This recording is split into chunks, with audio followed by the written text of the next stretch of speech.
The hall was monumental polished marble floors, flags of every nation, lined like soldiers on parade, and the weight of history pressing down on every seat in the United Nations General Assembly. Delegates whispered in hushed tones, heads leaned close, translators murmured into earpieces. It was the stage where words had changed destinies before, where treaties were signed, where silence sometimes spoke louder than applause. But today, the room felt different. The tension was thick, almost electric. For this was not just another day of speeches about global cooperation, climate action, or humanitarian aid. Today, Donald Trump, the former President of the United States, and still one of the most polarizing figures on Earth, was about to address the assembly. As the cameras zoomed in on him, walking toward the podium, the reactions in the room spoke volumes. Some delegates sat stiffly, jaws tight, preparing themselves for the storm they knew was coming. Others leaned forward with curiosity, eager for the spectacle. Because if there was one certainty about Trump, it was this: he never spoke without leaving a mark. He stopped, adjusted his tie, and placed both hands firmly on the sides of the podium. The murmurs in the room faded to silence. He let the silence linger, his eyes sweeping across the chamber as though he were measuring the weight of every gaze. And then, in that voice that had stirred crowds, divided nations, and dominated headlines, he launched into words that would ignite debate across the globe. "What?" he asked slowly, each syllable sharp. "Is the point of the United Nations? If wars never end and borders never close?" A sentence hung in the air like a thunderclap. The translation booths lit up instantly as interpreters scrambled to deliver his words in French, Spanish, Mandarin, Arabic. Some delegates froze mid-note, pens halted above paper. Others shifted in their seats uncomfortably. Trump's eyes did not waver. His tone sharpened, louder now, cutting through the stillness. For decades, we have heard speeches from this very podium. Speeches about peace. Speeches about human dignity. Speeches about building a better world. But look around. Wars are raging. Refugee crises spiral out of control. People die while this body drafts another report. What have all these words achieved? Nothing. Gasps rippled across the room. A delegate from Europe exchanged a worried glance with his neighbor. A diplomat from Africa sighed and folded her hands. It was classic Trump direct, blunt, accusatory. But it was also something deeper, a reflection of frustration that many citizens around the globe felt, even if few leaders dared say it aloud in the halls of international diplomacy. He pivoted toward the subject of war. His voice softened, but only for a moment. In Yemen, families torn apart for years. In Ukraine, cities destroyed. In Gaza, generations of conflict repeating the same nightmare.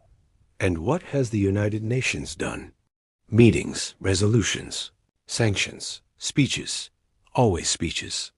The room remained silent. He leaned forward, voice rising with the next blow. Empty words do not stop wars. Empty promises do not save lives. Empty committees do not bring peace. This was no longer a speech. It was an indictment. He was putting the UN itself on trial.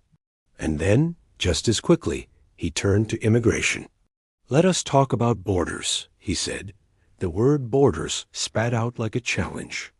Nations are losing control of their sovereignty.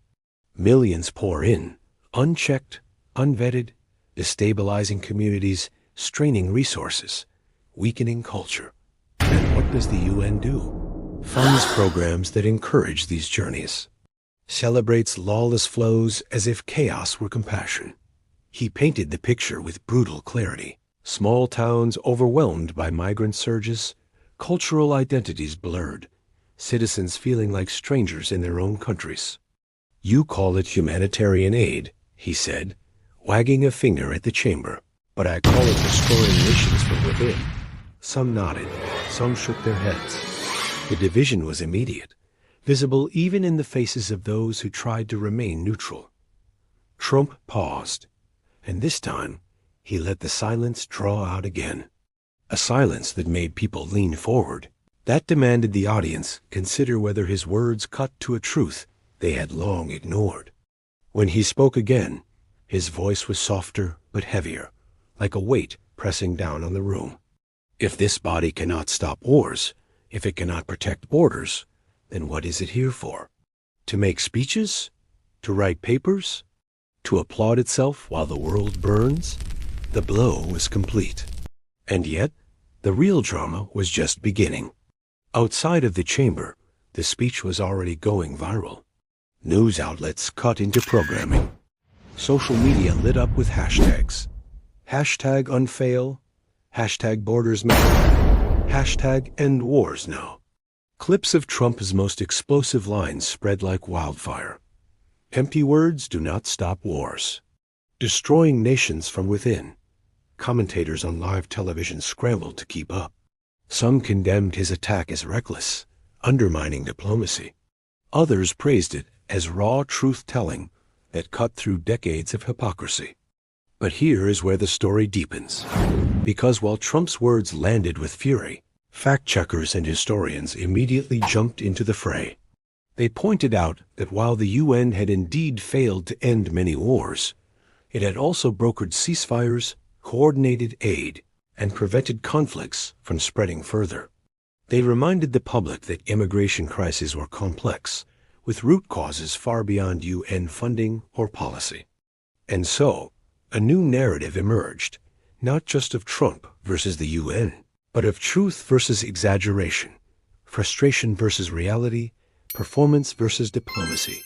Still, one thing was undeniable. He had grabbed the world's attention, and he had forced the question no one in that room could escape. What is the United Nations actually doing? And just when the tension felt unbearable, Trump leaned into the microphone and delivered a final blow to part one of his speech. If you do not act, if you continue to do nothing, you will lose everything. Your borders, your heritage, your future. The camera cut to a delegate staring wide-eyed. Another dropped his pen. A murmur ran through the hall. It was the kind of moment that would live in headlines for years. But here's the twist. What happened next was even more shocking than the speech itself. Because when Trump walked off the podium, the room did not simply explode into applause or fall into silence. Instead, the ripple effects began reactions, debates, collisions of ideology that would spill far beyond the walls of the UN. And that, dear viewer, is where the story turns. Because the smirk on a delegate's face, the whispers in the aisles, the phone calls made before the press conference, all of it would build into a political storm no one saw coming. But what happened next would leave even Trump's harshest critics stunned. The air in the United Nations chamber felt heavier after Trump stepped down from the podium. For a moment, no one moved. Delegates shuffled papers they were not reading. Diplomats checked phones they were not truly seeing. It was as though the entire room had been frozen by the echo of his last words. If you do not act, if you continue to do nothing, you will lose everything. Then, like a dam cracking, the silence broke. Some delegates clapped tentative, unsure, as if testing the mood. Others shook their heads and muttered under their breath, their hands firmly in their laps. A few walked out, not even waiting for the next speaker to begin. But the most powerful reaction wasn't applause or protest. It was the stunned faces, the looks of people forced to confront a question they had long avoided. A delegate from Eastern Europe whispered to her neighbor, "He is not wrong, but he is dangerous." Across the aisle, a South American ambassador said flatly, "This is not diplomacy. This is theater." And perhaps both were true. Cameras captured every flicker of expression, every murmur. Journalists outside the chamber were already filing breathless reports. Trump blasts UN on wars and borders. Former president rocks assembly with fiery speech. Global leaders stunned by explosive remarks. But if the chamber was tense, the press room was a battlefield. As soon as Trump exited the hall, he was swarmed by reporters, microphones thrust toward him like weapons. Mr. Trump, do you believe the UN should be dismantled? Are you suggesting nations withdraw from refugee agreements? What do you say to critics who claim your words fuel division? Trump, as always, knew how to command the moment. He smiled half smirk, half defiance, and said, "I am only saying what everyone else is afraid to say. The UN talks and talks, but it never solves anything. I am here to tell the truth. People are tired of lies." The clip went viral instantly. Within minutes, news outlets across the globe replayed his words on loop. American cable networks broke into programming. European anchors shook their heads in disbelief, while Asian media replayed the footage with subtitles and fiery commentary. Hashtags exploded. Hashtag Trump vs. UN, hashtag empty words, hashtag truth or chaos. On social media, the battle lines were drawn. Supporters praised him as fearless. Finally, someone says it straight. The UN is useless. Trump just exposed decades of failure in one speech. Critics, however, condemned him as reckless, dangerous rhetoric that undermines global cooperation. He is exploiting real pain to score political points. And in between, ordinary people argued in comment sections, living rooms, and workplaces. The world had been jolted into a new conversation, whether they liked it or not. Back inside the UN, diplomats convened in side rooms. Whispers turned into heated exchanges. A European Union representative muttered, "If we do not respond, his narrative will dominate." A Middle Eastern delegate countered, "But if we respond, we only amplify him." It was a trap, and they knew it. Meanwhile, Trump's team sensed victory. They released clips of the speech cut from Maximum Impact, him saying, "Empty words do not stop wars," spliced with images of conflict zones. Him saying, "Destroying nations from within," over footage of migrant caravans. They knew how to shape the narrative, how to make outrage itself fuel the story. And then came the first big twist. That evening, a leaked recording emerged from inside the chamber. It was a hot mic moment from a senior diplomat, caught whispering after Trump's exit. The worst part is, he is not entirely wrong. That line, more than the speech itself, exploded across the world. Commentators seized on it. News panels debated it for hours. If even seasoned diplomats admitted Trump's critique carried truth, then what did that mean for the UN's credibility? Suddenly, the narrative shifted. It was no longer just Trump versus the UN. It was truth versus performance, frustration versus bureaucracy, and an institution forced to face its own failures. But here's the deeper layer. The backlash began to build too. Human rights groups condemned Trump's framing of immigration, warning that it demonized vulnerable people. Peace activists argued that while the UN was imperfect, dismantling it would unleash chaos. Former diplomats issued statements defending the organization's work, feeding millions, coordinating disaster relief, and negotiating fragile ceasefires. Yet the more they defended, the more Trump's words echoed. Empty words do not stop wars. That was his genius or his danger, depending on who you asked. He reduced complex issues to sharp, unforgettable phrases that cut through nuance. And once those phrases entered the public bloodstream, they were nearly impossible to remove. The next morning, the debate intensified. Editorials clashed on front pages. Trump's speech was reckless, but the UN must answer the hard questions. The UN has failed Trump, simply said it aloud. Diplomacy or demagoguery? The world divided over Trump's fiery attack. In Washington, politicians scrambled to respond. Some aligned with his critique, calling for funding cuts to the UN. Others denounced him for undermining American diplomacy. But every response had one thing in common. They were all talking about Trump's speech, and that was the point.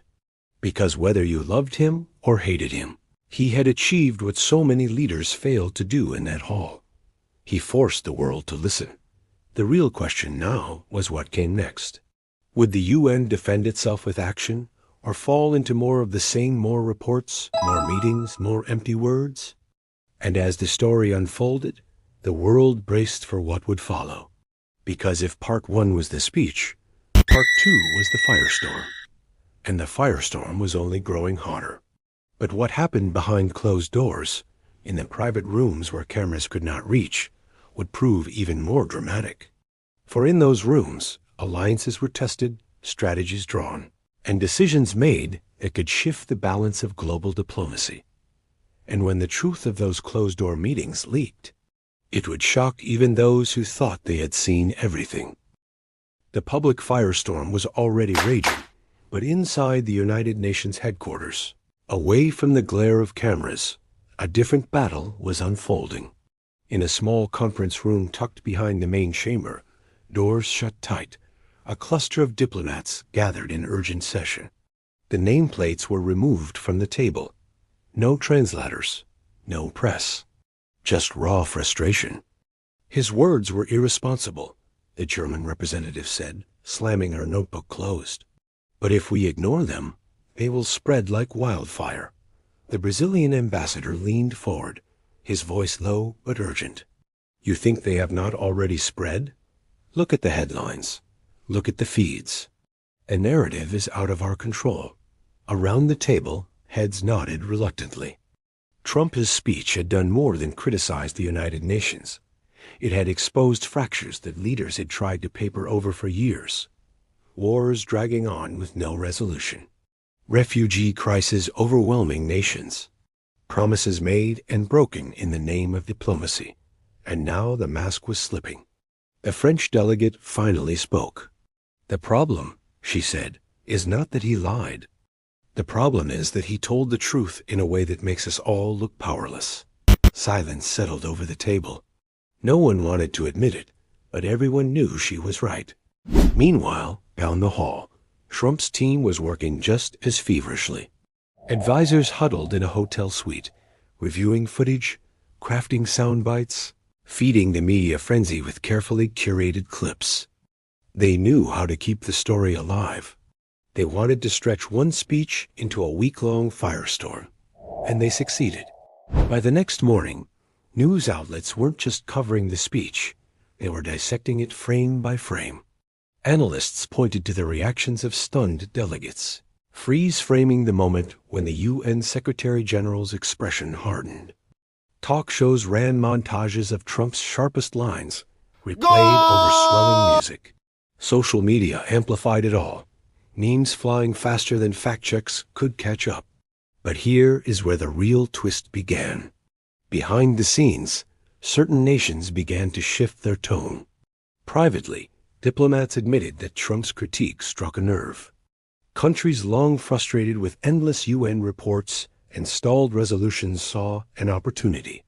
Maybe, whispered one Eastern European envoy, we should demand reforms.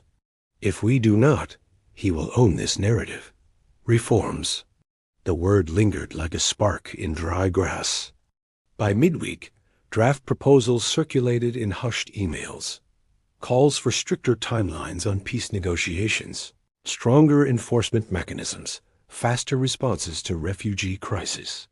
None of these ideas were new, but now they carried urgency.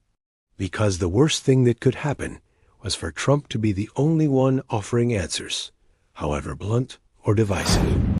And still, the tension grew. Inside another private room, an American diplomat no fan of Trump confided to allies, we cannot dismiss him entirely. The public is listening, and they are angry. If the UN does not change, he will only grow stronger. The irony was staggering. A man who no longer held office was setting the agenda of the most powerful diplomatic body on earth.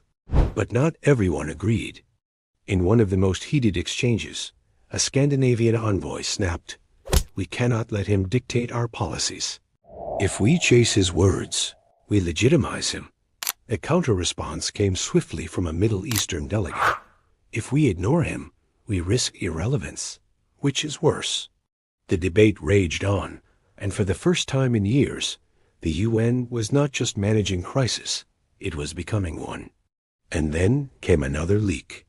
This time, it wasn't a hot mic, it was a document. Someone inside the building slipped a draft report to the press. The report, written months earlier but never released, detailed the UN's failures in handling two ongoing conflicts. It admitted delays, political roadblocks, and lack of enforcement. The language was bureaucratic, but the implications were damning. Trump's allies pounced. See? Even they admit it, they said on television panels. The UN is broken. The pressure mounted. Protesters gathered outside the headquarters, holding signs that read, "Action, not talk," and "Empty words kill." Some were Trump supporters. Others were simply angry citizens who felt abandoned by global institutions. The optics were devastating. Inside, the Secretary General tried to hold the line. He delivered a speech defending the organization's role in humanitarian aid, vaccination programs, disaster relief. The United Nations, he declared, is not perfect, but it is essential. The words fell flat, because the clip that dominated the news wasn't to his defense. It was the footage of Trump shaking his head in the audience, mouthing the word failure. Commentators replayed it endlessly, side by side with footage of war zones and refugee camps. The narrative was slipping beyond the UN's control. And here's where things took an even sharper turn. Nations that had long been allies began to quietly break ranks. In private calls, diplomats complained of wasted funds, unkept promises, and endless resolutions that led nowhere. Trump hadn't created these frustrations. He had simply thrown gasoline on them. The cracks were widening. And as the week ended, one phrase from the leaked report haunted every hallway of the building. Institutional paralysis.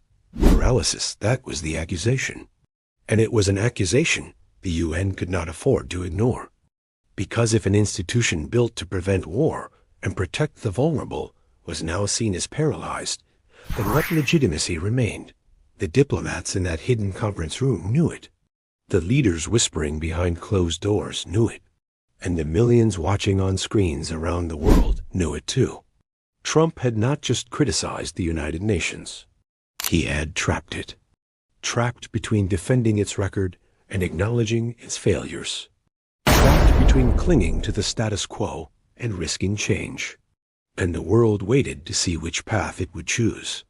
Because the real showdown, the one that would decide not just Trump's legacy, but the credibility of the United Nations itself, was still to come. And when it did, it would not just be about speeches. It would be about survival. The storm had been building for days, but no one was prepared for the eruption that finally came. The United Nations chamber was packed once again. Reporters filled every available seat, cameras perched like vultures, their lenses trained on the stage. The air buzzed with expectation. Everyone knew something big was about to happen. The Secretary General stepped to the podium. His face was calm, but his eyes carried the weight of exhaustion.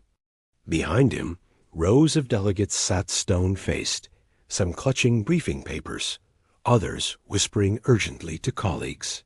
"Distinguished delegates," he began, "we gather here not to defend our past, but to build our future." The words were carefully chosen, every syllable weighed. He spoke of the UN's humanitarian work, its role in vaccination campaigns, its efforts to mediate conflicts that would otherwise spiral further. But as he spoke, the tension in the room didn't ease, it sharpened. Because everyone knew what was coming next. Trump. When the former president finally rose from his seat, the chamber went silent. No shuffling of papers, no whispers. Just the sound of his footsteps echoing against marble as he walked to the microphone. And then, with a slight smirk, he leaned forward and said, "You've had your speeches. Now let's talk about the truth." The words hung in the air like a blade. For the next 20 minutes, Trump delivered one of the most blistering critiques the UN had ever heard. He listed wars still raging, despite countless resolutions. He described refugee camps bursting at the seams while diplomats debated definitions.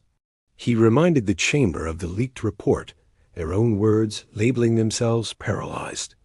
And then he turned personal.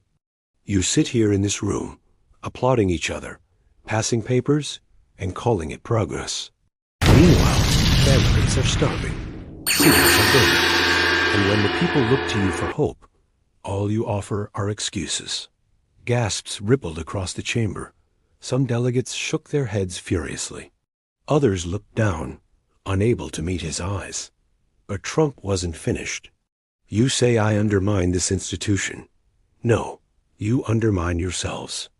And the world is finally noticing. The line hit like a thunderclap. For a moment, the chamber seemed to tilt.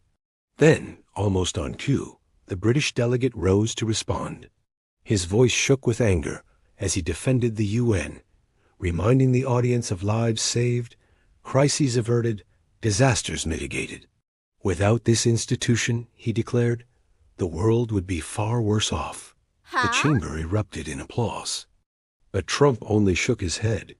And then he delivered the line that would dominate every headline that night. Worse off? The world is already burning. And you're still arguing over who should hold the hose. The crowd exploded, some in applause, others in outrage. The cameras zoomed in, catching every reaction. Shock, fury, awe. It was chaos, broadcast live to millions around the globe. And that's when the story took its final twist. Because as the uproar filled the chamber, a new draft resolution began circulating, one unlike anything the UN had seen in decades. It called for sweeping reforms, mandatory deadlines for peace talks, stricter enforcement of resolutions, and a global emergency council with real teeth. The resolution was bold, controversial, and clearly a direct response to the fire Trump had ignited. But here was the kicker. It wasn't introduced by Trump or his allies. It came from within. A coalition of mid-sized nations fed up with paralysis, tired of being ignored, decided enough was enough. They saw Trump's attack not just as a threat, but as leverage. The chamber shifted. Suddenly, the question wasn't whether Trump was right or wrong. The question was, would the UN finally change? Outside, the protests grew louder. Crowds chanted for reform, waving signs that read, "Fix it or forget it." Media outlets around the world framed the moment as a showdown not between Trump and the UN, but between the UN and its own survival. The vote on the reform resolution was scheduled for the following day. That night, the world waited. News anchors debated, analysts speculated, protesters camped outside the headquarters. Inside luxury hotels, delegates stayed awake through the night, making frantic calls to capitals, bargaining, threatening, pleading, and then came the vote. As delegates filed into the chamber, the atmosphere was electric. Every seat was filled, every eye fixed on the screens above. The roll call began, each nation casting its vote, each tally projected in real time. Yes, no, abstain. The numbers climbed, the suspense unbearable. For a while, it seemed the reform resolution would fall short. Then, in a stunning twist, a block of undecided nations swung in favor. Gasps filled the chamber. The resolution passed. Barely, but it passed. And with that, history was made. For the first time in years, the United Nations had agreed to reform itself, not because of internal debate, not because of quiet diplomacy, but because one man had stood at a microphone and ripped the mask off. The chamber erupted, some delegates cheering, others storming out in fury. Trump himself leaned back in his chair, arms crossed, a small smile playing across his lips. He had gotten what he wanted, not control, not leadership, but disruption. He had forced the UN to act, and the world had witnessed it all. The following days were a blur of headlines, analysis, and debate. Some praised Trump as the catalyst of long overdue change. Others condemned him as reckless, a chaos agent who undermined global stability. But one thing was undeniable. The speech had altered the trajectory of the United Nations. And as the dust settled, the deeper question remained. Would the reforms actually work, or would they be swallowed by the same bureaucracy that had plagued the institution for decades? That no one could answer. But the image endured trump at the microphone, the chamber in uproar, the world holding its breath. And in the end, it was not just a speech, it was a warning. A warning to the powerful that the world was watching. A warning to the institutions that survival requires change. And perhaps most of all, a warning to all of us. Because when truth, raw, uncomfortable truth, finally hits the room, it does not come quietly. It comes like thunder. It shakes the walls. It leaves everyone asking, what happens next? And the answer, as always, will depend not just on leaders in marble halls, but on the people willing to demand more. So I'll ask you this. What do you believe? Should the United Nations be saved, reformed, or replaced altogether? The world is watching, and the story is far from over.